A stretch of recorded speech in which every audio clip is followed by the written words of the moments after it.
Assalamualaikum warahmatullahi wabarakatuh. Halo, berjumpa lagi dengan Ibu Surati di channel 76 Edukasi. Pada kali ini masih membahas tema tentang panas dan perpindahannya. Dengan subtema cara panas berpindah dan sifat benda. Baiklah, kita lanjut kepada materi. Panas berpindah dari benda yang bersuhu tinggi ke benda yang bersuhu lebih rendah. Panas berpindah melalui 3 cara, yaitu konduksi, konveksi, dan radiasi. Konduksi. Konduksi adalah cara perpindahan panas melalui zat perantara seperti benda padat.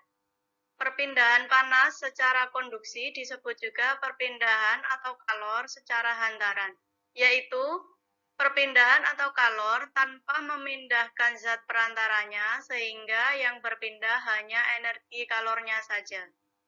Contoh, saat mengaduk teh panas menggunakan sendok, ujung sendok yang dipegang lama-kelamaan akan terasa panas.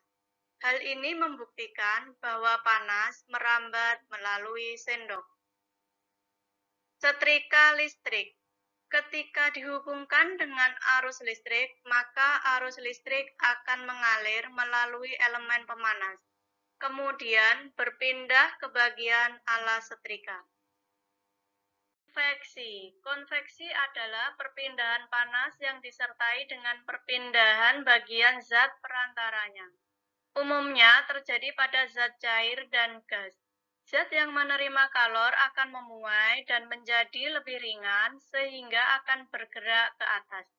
Saat zat yang lebih ringan tersebut pindah ke atas, molekul zat yang di atasnya akan menggantikannya. Contoh, merebus air hingga mendidih. Air yang letaknya dekat api akan mendapat panas sehingga air menjadi lebih ringan. Air akan bergerak ke atas dan digantikan dengan air yang ada di atas. Contoh konveksi lainnya, terjadi angin laut dan angin darat. Air dapat terjadi karena udara di darat pada malam hari lebih cepat dingin daripada udara di laut. Sehingga udara yang berada di atas laut akan naik dan udara dari darat akan menggantikan posisi udara yang naik tadi. Angin laut terjadi karena pada siang hari daratan lebih cepat panas dibandingkan di laut. Sehingga udara di darat akan naik dan udara dari laut akan mengalir ke darat menggantikan tempat udara yang naik tadi. Radiasi. Radiasi adalah cara perpindahan panas dengan pancaran yang tidak membutuhkan zat perantara. Contoh, panas matahari bisa sampai ke bumi. Pembahasan selanjutnya adalah sifat-sifat benda padat, cair, dan gas. Jenis benda dan sifatnya. Berdasarkan wujudnya, benda dibedakan menjadi 3, yaitu benda padat, benda cair, dan benda gas.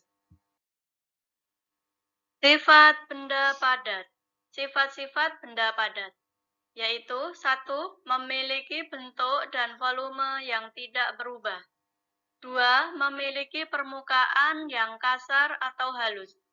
3. Memiliki warna. Contohnya, contoh benda padat diantaranya buku, pensil, batu, dan lain-lain. Sifat benda yang kedua, sifat benda cair. Sifat-sifat benda cair diantaranya 1. Dapat mengalir dari tempat tinggi ke tempat yang lebih rendah. 2. Bentuknya berubah-ubah sesuai dengan wadahnya. 3. Volume tetap. Contoh benda cair yaitu air, minyak goreng, sirup, dan lain-lain. Selanjutnya, sifat benda gas. Sifat-sifat benda gas diantaranya 1. Bentuk dan volumenya berubah-ubah sesuai dengan wadahnya. 2. Tidak dapat dipegang, hanya dapat dirasakan. Contoh benda gas yaitu udara.